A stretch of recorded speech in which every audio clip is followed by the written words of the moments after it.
on that piece, what charges am I going to get billed? That's always a really common question. Like, how does that work? So really, there are three, I'll call them, three charges, four charges that get billed. One is you're going to have some kind of an AES filing, right? We have to file AES to get the product out. So there's one.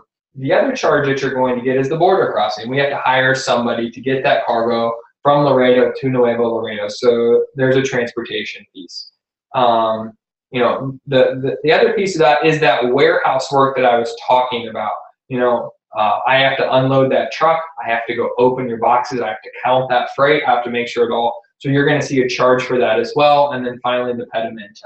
Now, depending on your broker, sometimes we chunk that together. Like Scarborough, we're a 3-charge company, and that's normal for us. We charge something for the warehouse work, which includes AES filing and some other things, the counting and all of that, the validation. We charge for a pedimento, and we charge for the border crossing. That is normally our chunk for charges. Now, you'll see other people, like I said, who have a fourth, and they might break that AES out from a U.S. export perspective and charge that separately.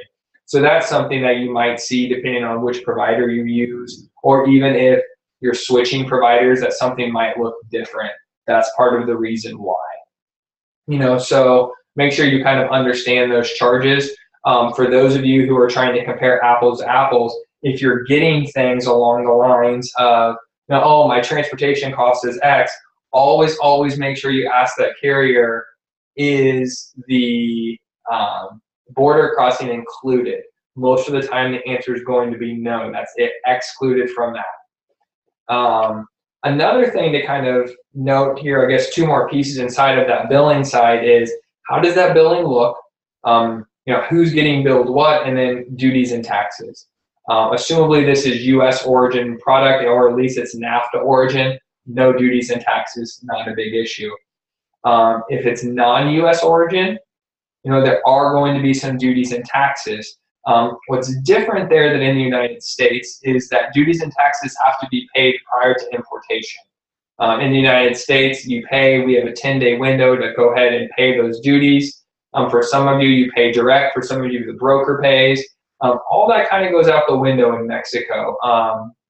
Duties and taxes are an everyday thing for us there. We constantly have duties coming in and out of our bank account because they come in, we file the pedimento, take it to the bridge, and we pay the pedimento. So there's a lot of that running back and forth all day long to kind of note. The other piece that's important in this transaction to note, and maybe somewhere where you guys could look at potentially saving some money, is that services performed inside of Mexico have a 16% IVA or tax on them. So what we see a lot of the time is you might say, look, I want to ship, my customer is responsible for everything. Well, what happens is Scarborough International is going to perform these services on the U.S. side. They're going to bill Scarborough, Mexico, and then Scarborough, Mexico is going to go ahead and say, okay, I filed the pedimento. Now they're going to send the entire bill to the Mexican customer. The problem with that is now I have a 16% duty on all of those services that were performed in the United States.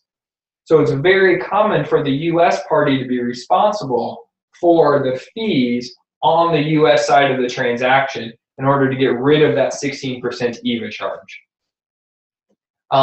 There are instances where maybe they can be billed both to the Mexican customer. The U.S. company will bill, so Scarborough International will bill them some fees, and Scarborough to Mexico would bill them the rest.